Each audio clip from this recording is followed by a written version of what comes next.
almost beginning from the beginning, we are going to have a confusion about the ship's name. Now, this is the USS Merrimack. USS Merrimack is built at Charlestown Navy Yard. It will be launched and commissioned in 1857. It's called a novel example of naval architecture when it hits the water. Well, I have to tell you, it is a hybrid ship. We got a screw propeller, we got sails, and so the ship designers actually built it so that it could sail well, so it had a very sheer hull. So one of the people that served on board the vessel during its maiden voyage just so happened to be Catesby Ap Roger Jones. As we'll later know, he's going to be on the Confederate ironclad. But he says, oh, this ship rolls too much of a terrible gun platform, blah, blah, blah. Aston Ramsey, who also is going to end up on the CSS Virginia, is going to say the engines are so cantankerous, they're only good for going in and out of port. So what happens to the ship? It gets sent to Gosport Navy Yard, and there it will go through a transition. I have to tell you that, notice they've already spelled it wrong. And let me talk a little bit about the spelling. I actually wrote this with, I actually wrote this detailed letter to VDOT way back when. And so this is the Merrimack River. Notice how it's spelled, Merrimck.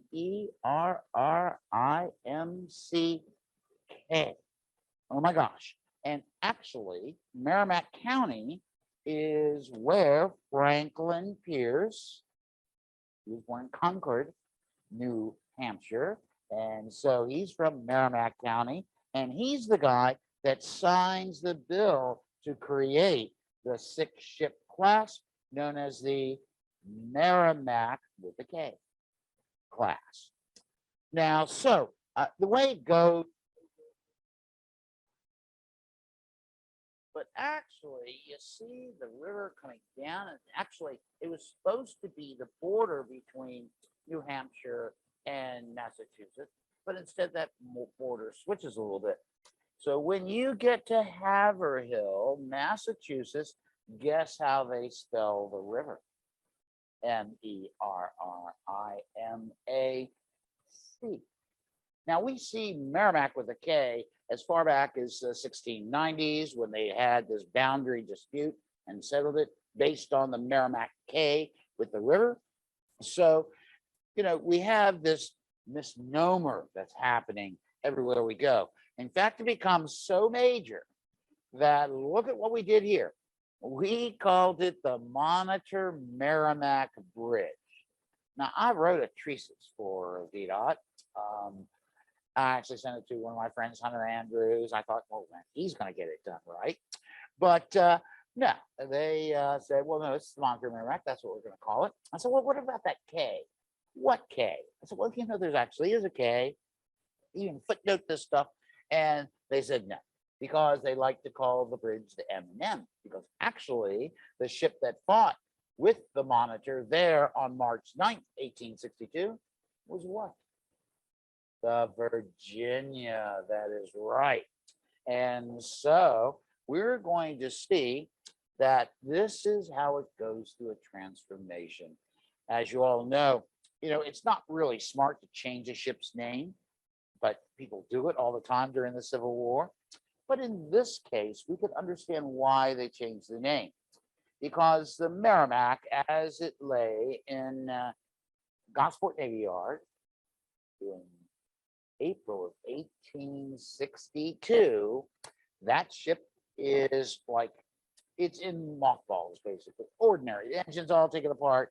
It's worthless. However, when war clouds come and Virginia leaves the Union on April 7th, 1861, all eyes were on Gosport because there are 14 major ships there. Most of them are rotten. Most of them are outdated, but Merrimack was not. As we all know, the Commandant of the Gosport Navy Yard, Flag Officer Charles Stewart Macaulay, be the wrong place at the wrong time. Some people say he was just too old for command. Others all agree he just drank too much. So when he got these orders, you must do everything you can to save the yard. You must do everything you can to protect the nation's honor. You must do all these things, but do nothing to anger the Virginians. So what do? Have another drink.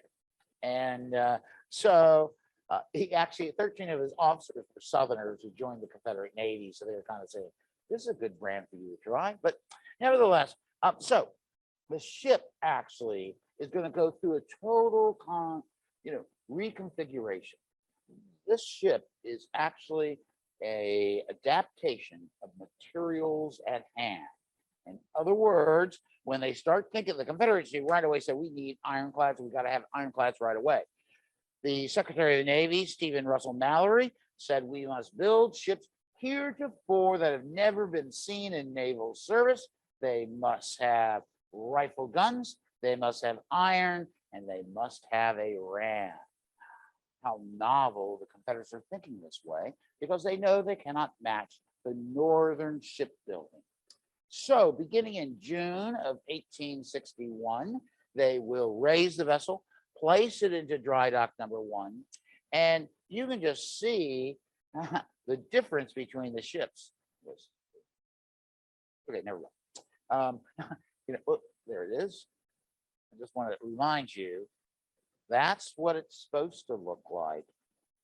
This is what it becomes. Now, this ship is a vessel, according to some Union observers, that it is unlike any ship they've ever seen. In fact, they call it like a barn roof belching smoke. They call it like a huge half-submerged crocodile intent on evil. But the Union, when they're talking about it, they all call it the Merrimac. Everyone feared that it would become, quote, quitted by the amount of iron. There's 790 tons of iron placed on that ship. But as you can see, it's totally different. So the Confederates, which follows what they like to do, they like to name their ships after states and cities.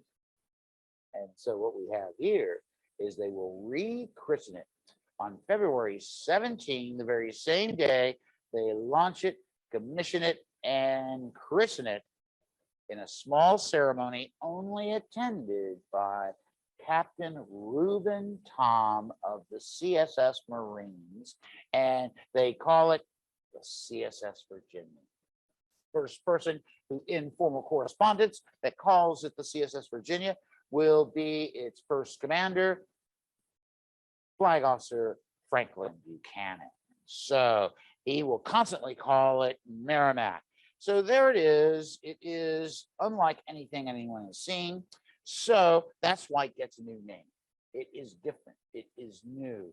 It is designed to change naval warfare forever and give the Confederacy an advantage. Because at the beginning of the war, do the Federals have any ironclads? The answer is no.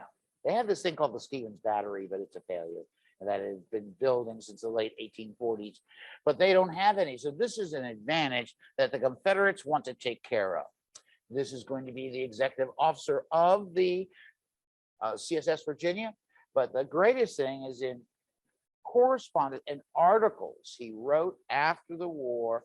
Guess what he calls the ship? The CSS Merrimack without the K. Even though he served on both vessels. And I sometimes surmise, well, it's easier not to include the K. You're trying to write a newspaper article or what have you. But Catesby Jones was one of those that misnamed the ship. However, his third article he writes about the Virginia, he actually calls it the Virginia. So, and this is where it really makes its name. This is, of course, on March 8, 1862, when the CSS Virginia will ram and sink the USS Cumberland at 3:30 in the afternoon of March 8th. And that there proves the power of iron over wood. So right now, this is the Virginia. But if you look at Northern newspapers, what do they say? the terrible rebel ram, the Merrimac, and with a C. So, actually, Lincoln gets a telegram telling about this very event, and how do they spell it? With a C. So the confusion begins from the very beginning of the battle itself. The Virginia is, this part of the battle is where it gets most of its damage. The ship off to the left is going to be the USS Congress, which it also sinks. In fact, many people said, who won the battle of Hampton Roads?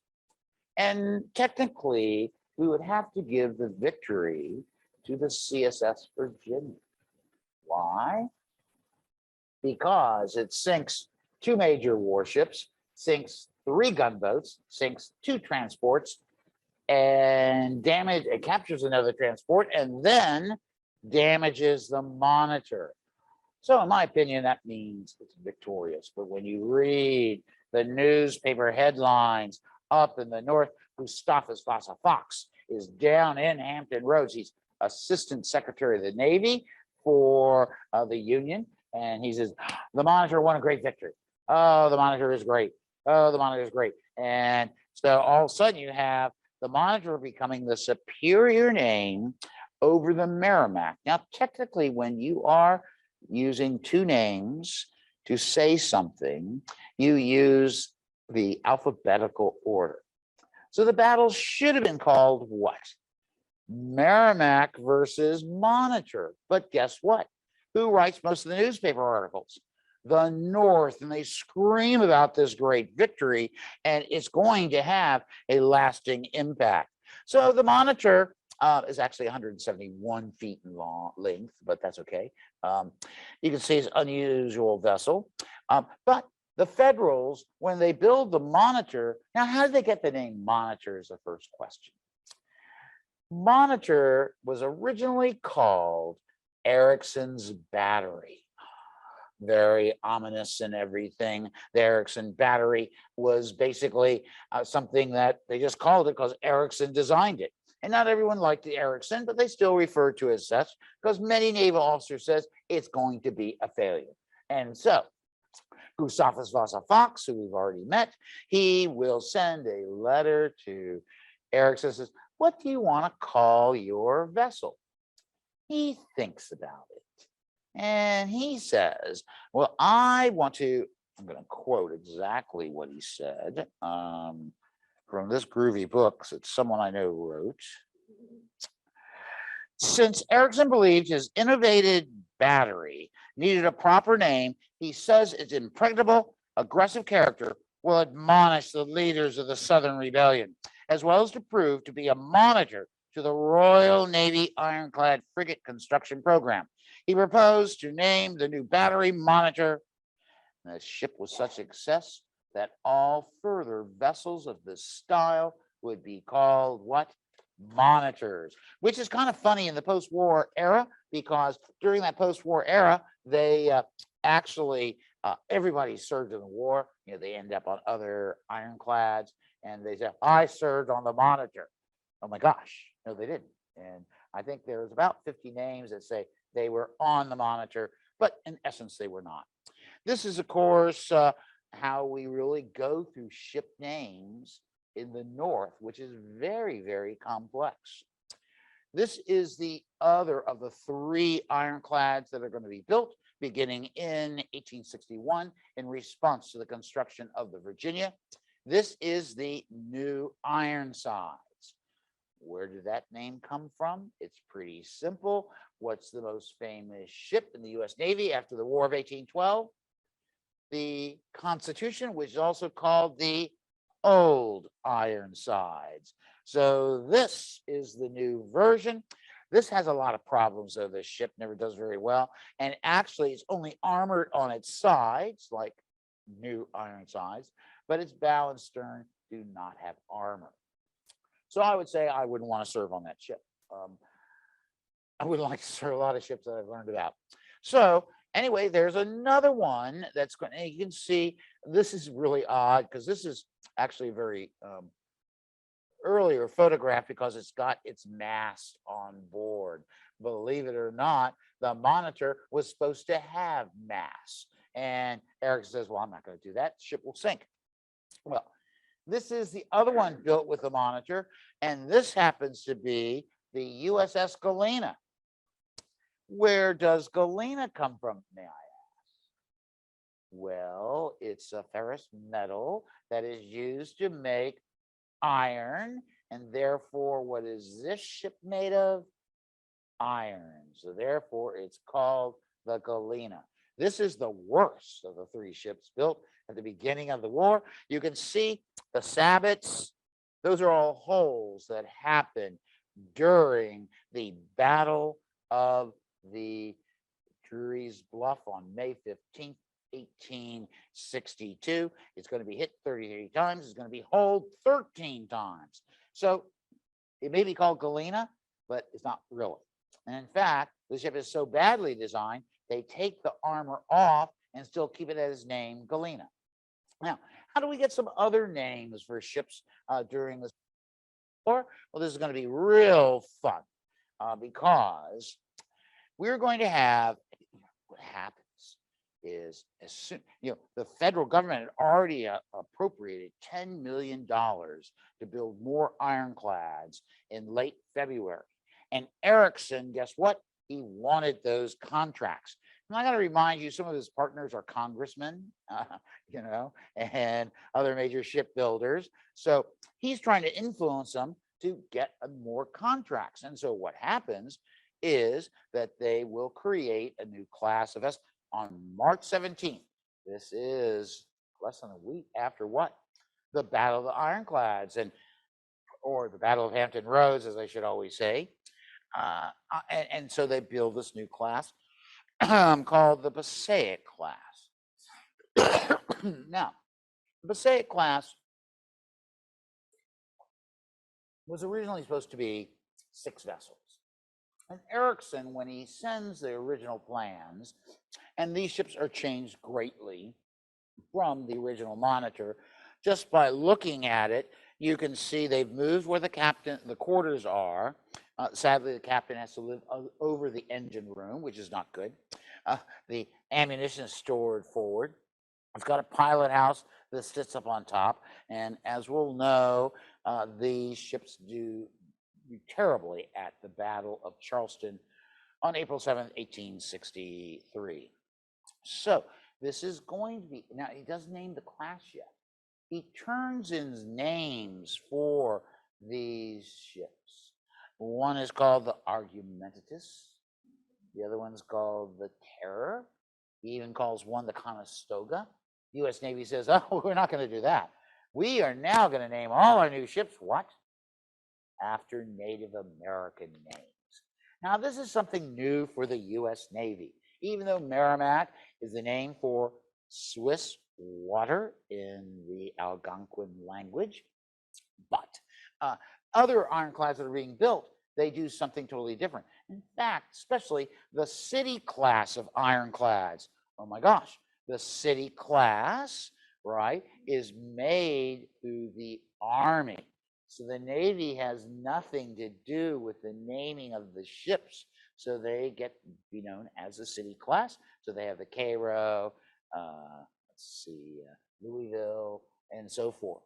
And so that's different. But the U.S. Navy decides we have to have our new name origins. Now, the first one of the class is going to be known as, was not the first of the class, but alphabetically it's first, is going to be known as the Comanche. I'll get to these boats soon. The Comanche, all the other Native American names used for these ship names are, guess what? They are Eastern or Midwestern Native American tribes. However, the Comanche is named for that powerful tribe on the southwestern plains, the Comanches, because this ship is going to be sent to, guess where? San Francisco. So they're real smart in naming those names. Now, unfortunately for me, I'm not a linguist. I did study folk etymology, but I still can't pronounce half the names. So we're going to give it a go as we go through it. Now, the argumentatus was going to be known as the Montauk, and that is an Algonquin peoples of eastern Long Island, believe it or not. And the real Native American name is Montaukett, I think. And I'm going to put a blog out on this, so I'll spell it right there. Passaic, lead in the class, is going to be called a Algonquin word for peaceful valley. Just so happens that it also is named for a city, Passaic, New Jersey, and then also a river, Passaic River. So that gets a lot of fun. The Nahant is a real nice one because it actually is a town in East Point, Massachusetts. Nahant means the point or almost an island. It's North American original name for the place, Nahantton. And so, however, the U.S. Navy also realizes some of these names we just can't pronounce. So in 1869, they decide we're going to change the name of these ships. And so the Nahant becomes the Atlas. That on 15 June 69, excuse me. 2 months later, guess what they do? They go, you know, if we have an original ship name for something, then we really should keep that name. So then they go through all the effort to rename the ship the Nahant. And I'll tell you, some of these names get kind of this unusual descriptions, because also if you are Algonquin, you're going to call it a town, Manhattan.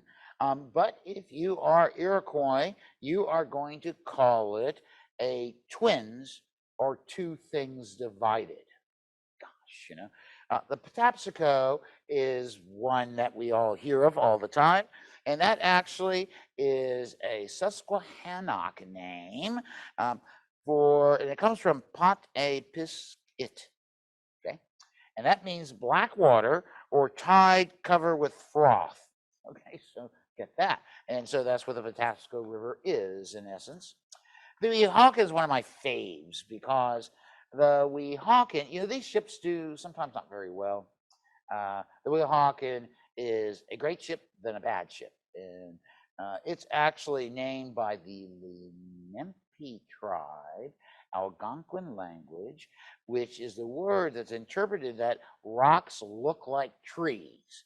Well, the name Weehawken actually gets famous because that's where Aaron Burr shoots whom? Alexander Hamilton. So I don't think they were thinking of the Native American language. But this ship was supposed to be called the Conestoga, according to Erickson. And he actually complains to the Navy, says, why aren't my names good? And the Navy says, well, too bad, we're paying for them. And actually, there's a letter about that. So the Weehawken is amazing because, you know, monitors had a lot of flaws. And why do monitors have flaws? Well, let's just take a peek at this. Low freeboard. This is one I always have trouble pronouncing.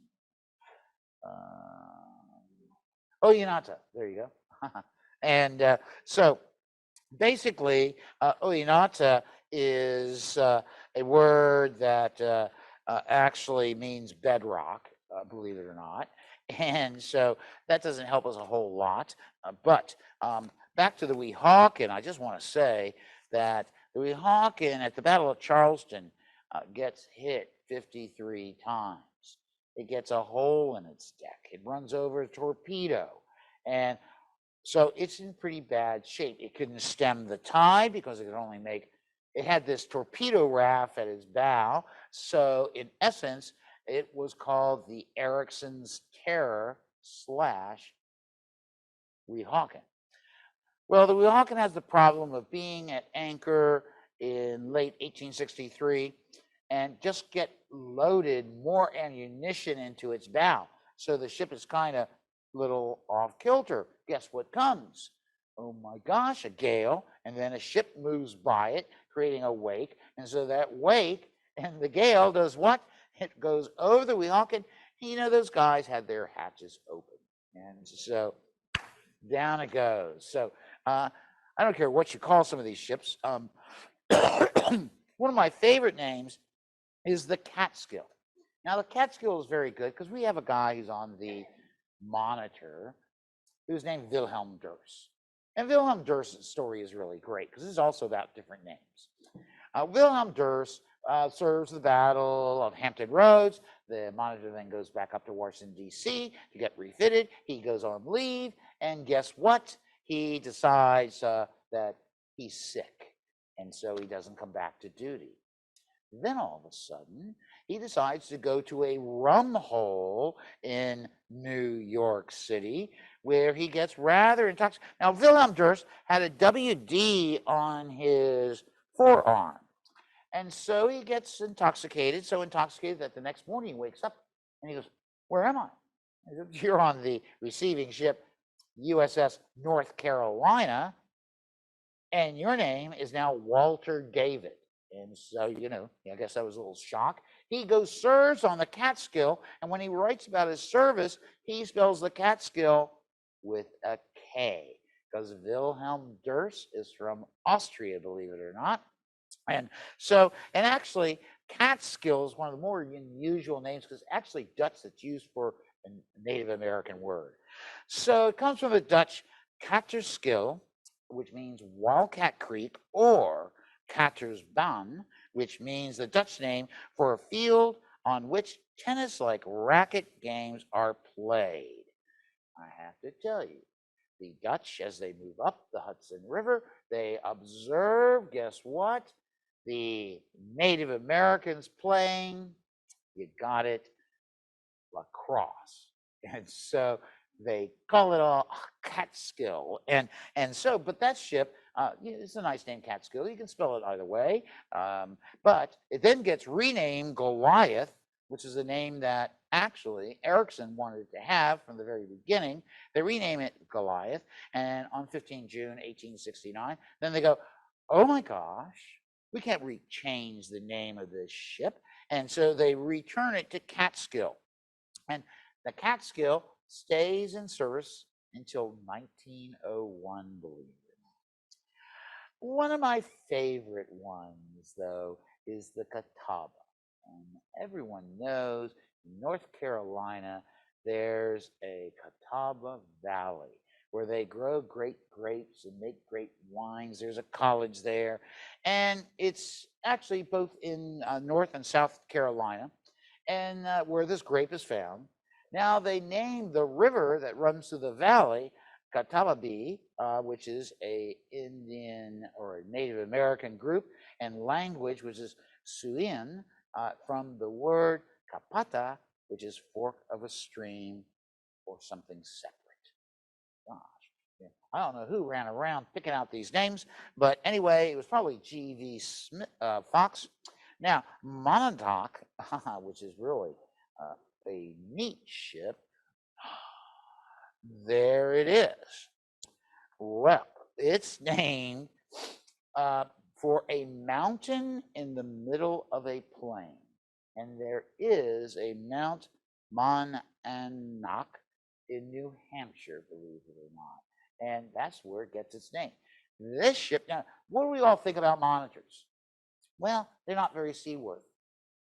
This vessel, believe it or not, went around Cape Horn from Boston all the way up to San Francisco. And when it got there, it stayed there. And it was later scrapped. But this is an example of really how we're finding different names to tell different ships. Now, when we look at all the inventory, the U.S. Navy is going to have over 600 ships during the Civil War. So where do all these other names come from? Well, when you look at the gunboats of the Union North Carolina Squadron or the Potomac Squadron, those were all ships. In the Great Rush at the beginning of the war, they didn't have enough ships to enforce a blockade, so guess what they did? They ran around buying ferry boats, which they called double enders. So they go up the shallow creeks and rivers of the South. And so they take the very same name the ship has because of that superstition. If we change the name, the ship's not going to have a good career. So one is called Commodore Perry. We have one, the Vanderbilt, and so forth. So these names all reflect when they're built, who they're built by, and who they're purchased from. The Confederacy does something totally different. And they, of course, as I think I said, they get their names from cities mostly and rivers where they think the ironclad's going to operate.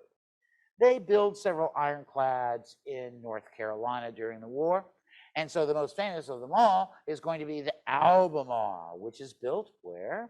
On the Roanoke River to serve where? In the Albemarle Sound. They start building another one in Tarboro, but the Federals come and burn it, so they never name that ship. The one they build down the Neuse River is going to be called the CSS Neuse, because it's going to operate on the Neuse River. But guess what? As soon as they launch it, it gets stuck in the mud, and so it never goes anywhere. Then you come down to Wilmington. Oh my gosh, a very important port. They build one ship called the CSS North Carolina. Man, it's the pride of the state. The trouble is they build it with green lumber, and it gets worm eaten. So every day they have to pump it out of water to avoid it from sinking. Then you had the CSS Raleigh. Oh my gosh, what happens to the Raleigh?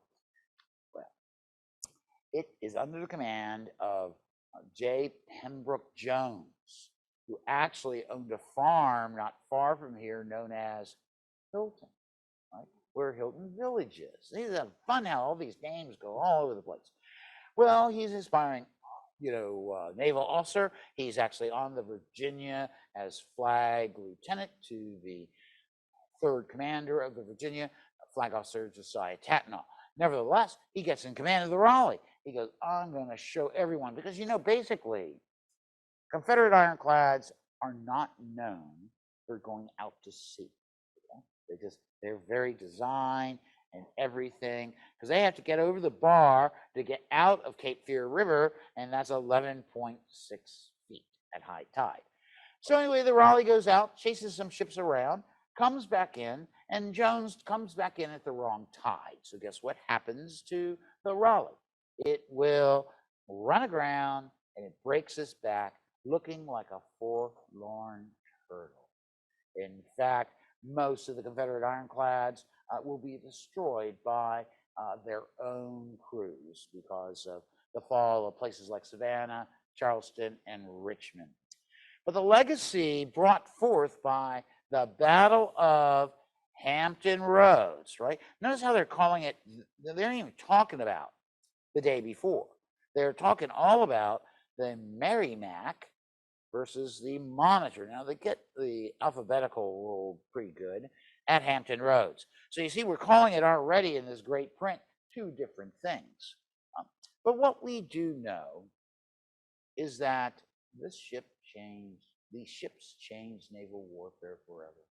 No matter what we call the Merrimack, no matter how we spell the Merrimack, we know in truth that it was made in Virginia and called the Virginia, according to one of its crew members, William Norris, and Virginia was her name, not Merrimack, which has a nasal twang equally abhorrent to the sediment and to the melody, and meanly compares with the sonorous sweetness of Virginia. She fought under Confederate colors, and her fame belongs to all of us, but there was a particular fitness in the name we gave her. In Virginia, of Virginia iron and wood, and by Virginians she was built, and in Virginian waters, now made classic by her exploits, she made a naval record that will live forever. Virginia is her name. Sink before surrender. Any questions? My pleasure. She has to get.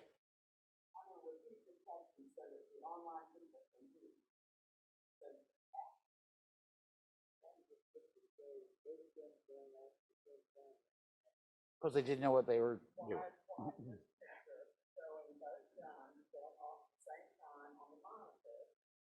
Because they didn't understand how the actually turret worked and the guns worked. You couldn't find both at the same time. I think they attempt to at one time when the Virginia's trying to ram the Monitor, but It is just inaccurate. This whole scene is rather inaccurate, but nevertheless, everyone wanted to get their prints out because this was such a powerful naval battle. This is by Mr. Newman of Norfolk, Virginia. Yes, well, It's an old one, but inaccurate. Stephanie, do you have an online question? We'll alternate that. Yes, we have one from Frank Green. Isn't it really that the victors take the right to write the story, so the Union calls it the Merrimack? well, there's a lot of truth to that. The Confederates, of course, had newspapers, but by 62, actually, they did not have enough paper to really produce them. Most of the reporting on the battle is going to be from northern newspapers. Also, Gustavus Vasa Smith creates this myth that the Monitor won the battle. And the Monitor was the greatest design and was the future of naval ships. Well, he was friends with Erickson, so I think they're promoting a certain style of ship, which we already know is unseaworthy. We know has limited firepower. We also know has slow engines, uncomfortable to live in. In fact, I would not set foot on a Monitor if I fought during the Civil War. I don't know whether I set foot in a casemated ironclad either, but what can I say? So yes, there's a lot of truth that there are more newspapers that are going to be produced than Southern newspapers. Buchanan is cheered as a great hero for his efforts on March 8, 1862. However, Worden becomes the great hero who's commander of the Monitor and who sacrifices himself to bring victory to the North and save the Union's effort to march on Richmond in spring of 1862. I have to tell you, I'll just follow up on that, that the U.S. Navy didn't realize what they had, or maybe they did, because when McClellan's army comes down to the peninsula, 121,500 men strong, and guess what? The U.S. Navy was supposed to support McClellan as he marched up the peninsula. Is it now? Wow. So should I be quiet now? Right. That is it. 24th, sorry. It's the 24th, but you're going to talk about that very soon. Thank you. I can't remember. Thank you, John. Another question from in the room? Anyone? No? Yeah. Olivia. If I'm able to ask a question. Of course. So with all of like the extra weight on Virginia from the iron, did they have to like retrofit that steam engine since the steam engine was on a masted ship previously? Well, no, what they had to do was take the engine. The engine was apart. And so Benjamin Franklin Isherwood actually comes down and puts the engine back in the Merrimac steam screw frigate with a K. Then the Federals, when they abandon the yard, they set it on fire, it sinks. The Confederates then raise it and they start thinking, oh, we need to really build ironclads. But the trouble is, there's no place in the South that can build effective marine engines. So William Williamson, the chief engineer of the Confederate Navy, says, why don't we take the engines of the Merrimack and use the hull of the Merrimack and turn it into an ironclad? Wow, in terms of speed, in terms of materials at hand, that was a great thing for them to do. However, many people said that it comproquitted the stability of the Virginia. And actually, one of the crew members, William Norris, is going to say, with each stroke of the engine, we did not know whether we go forward, stop dead in our tracks, or turn turtle. So, yeah. Stephanie, we have an online question? Yes, from Lowell, which is really interesting also. How many ironclads did the Confederacy build in the course of the war? Well, the best way to answer that, they put 23 in the water. Okay. Because they built a lot of ones and they were burned at the stocks or what have you, like the Tennessee One, the shipbuilding in Tarboro. So yes, they get 23 in the water, And they buy one from Europe, which is the CSS Stonewall, who doesn't make it to American waters until late May of 1865. So whoops. And that ship would have really wreaked havoc, but it should have been there 3 years before. Yeah. And it's the only Confederate ironclad that crossed an ocean. Just think about that. Yes. So Bill, you had a question, didn't you? Yeah. The naming convention for the federal vessel is based on Indian tribe. And I would believe from the names that John mentioned, that most of those would have been tribes that the states that were named in the Union. However, did the Navy consider naming any of their vessels after Indian tribes that were original to seceded states, Confederate states? The answer is they have some that were built before the war, such as the Seminole that is built in Pensacola. However, they avoid that total. The Seminole may be named the Seminole, but they do name one the Choctaw, which is a riverine monitor, which is a tribe that was southern but got moved to Oklahoma. So that's about as close as they come to using any tribes.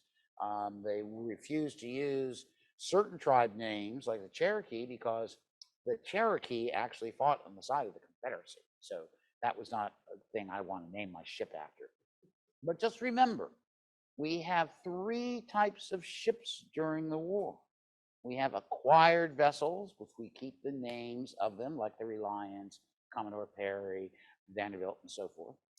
Then we have the ships that are built. See, when the war breaks out, James Eads says, oh my gosh, we need ironclads to control the Mississippi. So he sends a note to Gideon Wells. Gideon Wells says, I'm too busy right now, and he sends it over to the Army. The Army says, oh, sure, we could use them, floating artillery. So that's why the City class is all named for cities. Mountain City, Louisville, DeKalb, you go down the line. And then you have the ones that are named after Native American tribes. So it's hard to pronounce. It's understandable how they actually try to lay it out. So it's pretty good. Any evidence of how men serving on the USS Merrimack with a K refer to her? And did they drop the K also? Well, most of the evidence goes to saying they kept the K. You could see correspondence prior to the war that they're using the K. I think, where are our leading newspapers? Let's just ask this in the North. Well, they're not in New Hampshire. So if they're in Massachusetts, like the Boston Globe or the New York Times, what are they going to name this ship? Well, of course, the Merrimack River, where? Below Haverhill in Massachusetts. So there you have it. People, I don't think there's any consistency using the K or just the C. But if you look at the sail plans, look at all the original documents, they all say Merrimack with a K. And the bill that pays for it says Merrimack with a K. But actually, there is no consistency. And really, the CSS Virginia is a name that is more popularized after the fact than during the actual battles in which it fought. Thank I you, feel like John. I'm at the script spelling bee, which I watched last night on public television, and it's fascinating to talk about the different spellings, the nicknames, why they named it that there and this there. So Yeah. right on time here. Oh my gosh. Advance the slide, John. Oh my gosh. Yes. That's not me. So Stephanie, do we have more questions? And otherwise, I'll talk about what's next. No, we do not. Okay.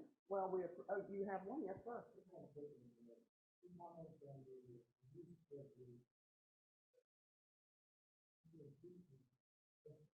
Well, the Indian Tecumseh, chief's name. that's very good.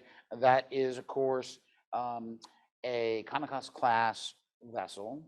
And the Tecumseh, because Tecumseh was this guy who unified all these tribes in an effort to block American westward expansion.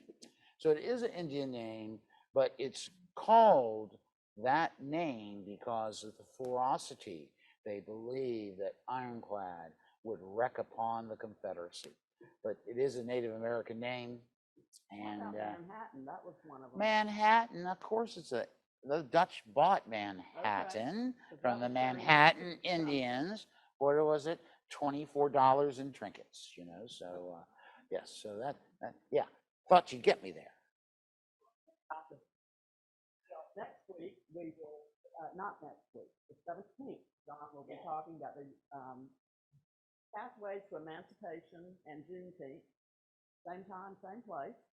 And then on the 24th, we'll get to the Union Navy on the Virginia Peninsula in the Peninsula Campaign. We appreciate you being with us. We thank you for having a room full to celebrate my birthday. I so appreciate it. And John, we'll see you next time, and thank you all so much. Sink before surrender.